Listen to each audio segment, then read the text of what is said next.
एक अजीब सी बेचैनी जो अक्सर किसी से बात करने के बाद महसूस होती है। एक ऐसी उलझन जिसमें इंसान अपने ही दिमाग पर, अपनी ही यादों पर सवाल उठाने लगता है। आज हम इसी एहसास की गहराई में उतरेंगे। इसकी शुरुआत होती है एक बहुत ही आम से एहसास से।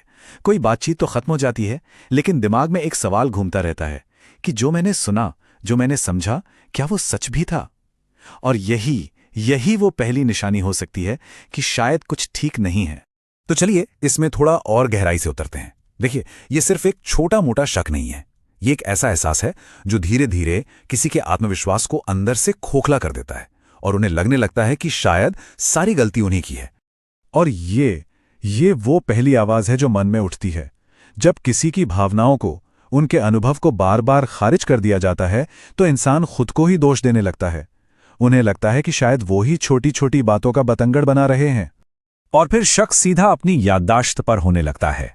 बातें इतनी बार तोड़ी मरोड़ी जाती हैं, इतनी बार घुमाई जाती हैं कि इंसान को अपनी ही यादों पर यकीन नहीं रहता। मतलब वो ये सोचने पर मजबूर हो जाता है कि शायद गलती मेरी याददाश्त की ही है।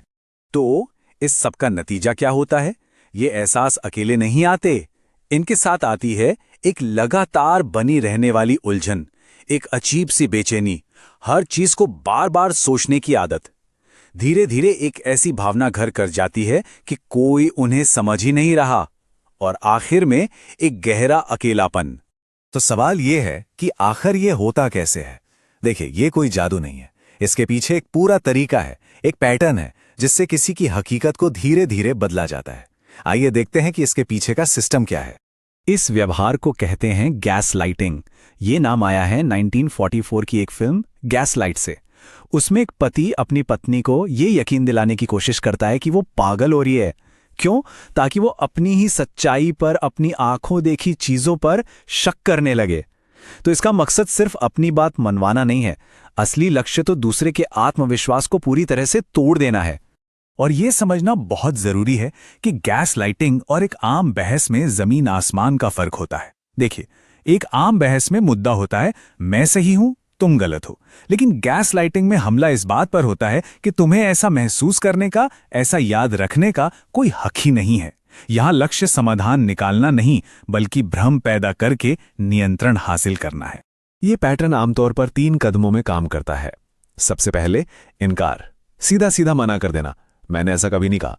फिर आता है खंडन, यानी बात को काटना, नहीं बात वो नहीं थी, तुमने गलत समझा। और तीसरा और सबसे असरदार, पलटना, यानी इल्जाम ही घुमा देना। समस्या मेरा व्यवहार नहीं है, समस्या तुम्हारी ज्यादा प्रतिक्रिया है। चलिए इसे एक रिश्ते के उदाहरण से समझते हैं। मान लीजिए एक पार्टनर ने कोई वादा तोड़ा। जब दूसरा पार्टनर उसके बारे में बात करता है तो पहला पार्टनर साफ मुकर जाता है। वो कहता है ऐसा तो कुछ हुआ ही नहीं था, तुम हमेशा बातों को बढ़ा चढ़ा कर देखते हो, इतना भावुक क्या हो जाते हो। अब यहां देखिए, बात सिर्फ झूठ बोलने की नहीं है, बात है दूसरे इंसान को यह महसूस करवाने की कि उसकी भावनाएं ही गलत हैं। और ऐसा ही कुछ दफ्तरों में भी होता है। सोचकर देखिए, एक मैनेजर कुछ निर्देश देता है, जब काम का नतीजा गलत निकलता है तो वही मैनेजर कहता है मैंने तो ये करने को कभी कहा ही नहीं था, शायद तुमने सुनने में गलती की होगी। इससे क्या होता है? उस कर्मचारी की पेशेवर साख और आत्मविश्वास दोनों पर सीधा हमला होता है। तो अब आते हैं सबसे बड़े सवाल पर, आखिर कोई ऐसा करता क्यों है? इस पूरे व्यवहार के पीछे असली मकसद क्या है? इस सवाल पर एक पल रुककर सोचना जरूरी है। क्या यह सिर्फ एक बुरी आदत है या इसके पीछे कोई बहुत गहरा मनोवैज्ञानिक कारण है? क्योंकि इसका जवाब ही इस पूरे हेरफेर की जड़ तक लेके जाता है। असल में ऐसा करने वाले को इससे एक तरह का भावनात्मक फायदा मिलता है। क्या?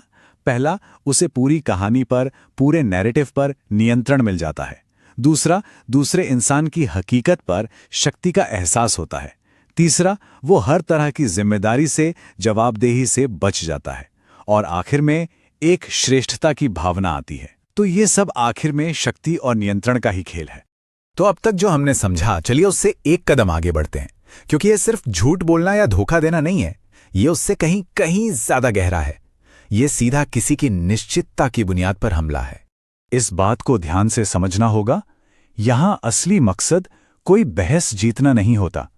असली लक्ष्य ये है कि सामने वाला इंसान खुद पर, अपने सच पर भरोसा करना ही छोड़ दे। क्योंकि जब किसी का खुद पर से ही विश्वास उड़ जाता है तो उसे नियंत्रित करना कितना आसान हो जाता है।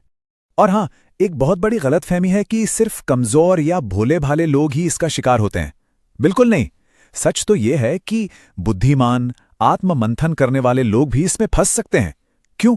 क्योंकि उनकी जो आदत होती है ना, चीजों का विश्लेषण करने की, खुद की गलती ढूंढने की, उसी आदत को उनके खिलाफ एक हथियार की तरह इस्तेमाल किया जाता है। तो अगर कोई इस चक्र में फंसा हुआ महसूस कर रहा है तो इससे बाहर निकलने का रास्ता क्या है? चलिए अब हम कुछ उन कदमों पर नजर डालते हैं जो स्पष्टता की तरफ ले जा सकते हैं। इससे उभरने की शुरुआत कोई बहस जीतने से नहीं होती, ये एक सोच का बदलाव है। पहला कदम है इस पैटर्न को पहचानना। दूसरा, अपनी हकीकत की पुष्टि के लिए उसी इंसान पर निर्भर रहना बंद करना जो भ्रम पैदा कर रहा है।